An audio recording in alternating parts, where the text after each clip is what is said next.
तो हम यहाँ पे चल रहे थे।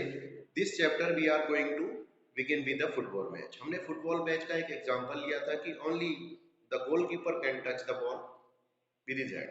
अपने हाथ से जो है कौन कर सकता है, सिर्फ गोलकीपर उसमें जो है टच कर सकता है, क्योंकि फुटबॉल का जो संविधान यानी कि जो नियम है, उसके रूल्स हैं, उसमें ये कहा गया है कि सारे प्लेयर्स क्या करेंगे, अपने फुट यानी फीट से ही खेलेंगे। उससे फीट जो हमारे होते हैं, पैर होते हैं, उससे ही फुटबॉल खेली जाती है। Nobody can touch their hands या हिज हैंड। तो जो भी प्लेयर्स है उनको पैरों से खेलनी होती है, क्योंकि उसका अपना एक संविधान। अगर कोई खिलाड़ी या कोई प्लेयर अपने हैंड से टच कर लेता है फुटबॉल को, तो क्या है, फाउल करार दे दिया जाता है। हाँ, एक व्यक्ति है, only one person who can touch his hand. कैसे, कौन होता है, होता है गोलकीपर। यानी कि इसके संविधान में लिखा गया है, नियम बनाए गए हैं फुटबॉल खेलने के लिए। एक तरह से नियम है कि इससे बाहर कोई नहीं जा सकता, कि भाई इन नियमों के अकॉर्डिंग आपको फुटबॉल खेलनी है।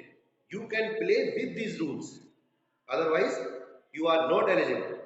ठीक है, तो आपको पनिश किया जाएगा, फाउल दे दिया जाएगा। तो इसी तरह से जो है किसी भी देश का संविधान बनाया जाता है, रूल्स बनाए जाते हैं किसी भी कंट्री के लिए। कोई भी डेमोक्रेटिक कंट्री, डेमोक्रेटिक मीन्स लोकतंत्र जिसको कहते हैं, प्रजातंत्र, जहां पे जनता अपनी प्रशासकों को चुनती है, शासकों को, जो जनता हमारे जैसे चीफ मिनिस्टर है, प्राइम मिनिस्टर है। व्हेन वी आर गेटिंग 18, जब हम 18 साल की उम्र के हो जाएंगे, जब हम उस उम्र को प्राप्त कर लेंगे, तब हम क्या कहे जाएंगे, वयस्क, एडल्ट। ठीक है, तो हम उसको जो है वोट देने का अधिकार हमें, जब हम लोग 18 ईयर्स के कंप्लीट कर लेते हैं। अभी आप छोटे हैं, विद इन 10 या 12 एज होगी आपकी, 13 होगी। When you are getting 18 year, then you have to right to vote. ठीक है, आपके पास भी आ जाएगा। तो उसी तरह से बेटा एक संविधान बनाया जाता है। फुटबॉल के नियम पढ़ाया आपको, फुटबॉल के बारे में बताया था कि भाई फुटबॉल खेलने का एक नियम है कि भाई खिलाड़ी जो भी खेलने वाले हैं वो अपने पैरों से उसे खेलेंगे, हाथ नहीं लगा सकते, अदरवाइज आपको फाउल दे दिया जाएगा। फाउल मीन्स पनिशमेंट, आपको पनिशमेंट मिल गई, फाउल एक पॉइंट मिल गया दूसरे को। ओनली गोलकीपर कैन टच, वो अपने हाथ से जो है उसको रोक सकता है, stop, he can stop football with his hand, nobody can. ठीक उसी तरह से अगर कोई देश है, तो उस देश को चलाने के लिए कुछ नियम बनाए जाते हैं, रूल्स बनाए जाते हैं। उन रूल्स के अकॉर्डिंग जो है हमारे सिटीजन्स को चलना पड़ता है।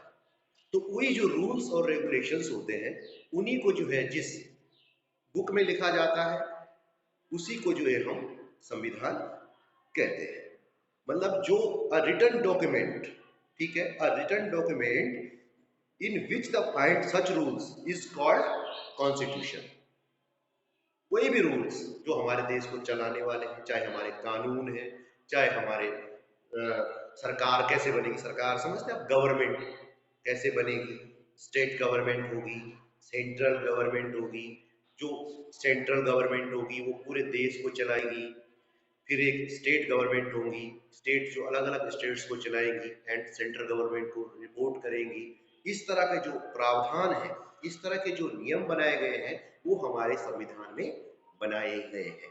ठीक, तो मैंने आपको कल भी बताया था, आपको 2-3 क्वेश्चन भी मैंने आपको कल समझाए थे, बताए थे कि भाई संविधान सभा बनाई गई थी 1946 में। ठीक है, पहली जो बैठक हुई थी उसकी 9 दिसंबर 1946।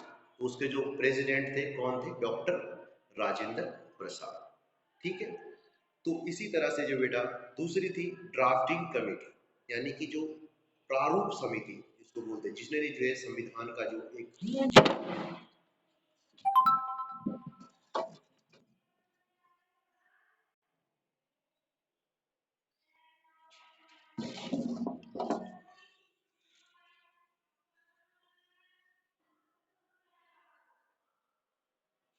तो ठीक है, तो ड्राफ्टिंग कमेटी के जो प्रेसिडेंट थे वो थे डॉक्टर भीमराव आम्बेडकर।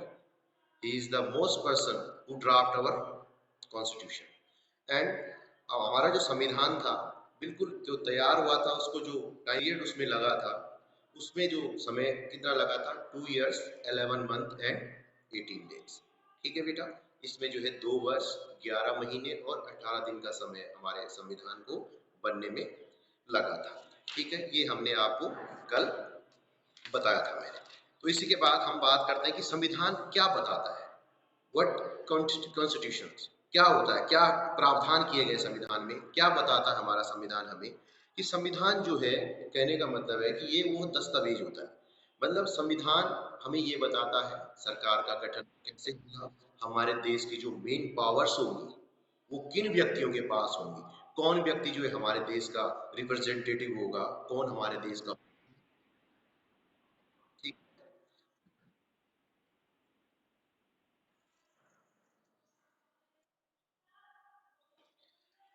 तो ठीक है बेटा, आपने संविधान के मतलब जो भी प्रावधान है, जो भी मतलब हमारे देश की जितनी भी प्रोसेस होती है, वो सब अकॉर्डिंग टू आवर कॉन्स्टिट्यूशन ही होती है।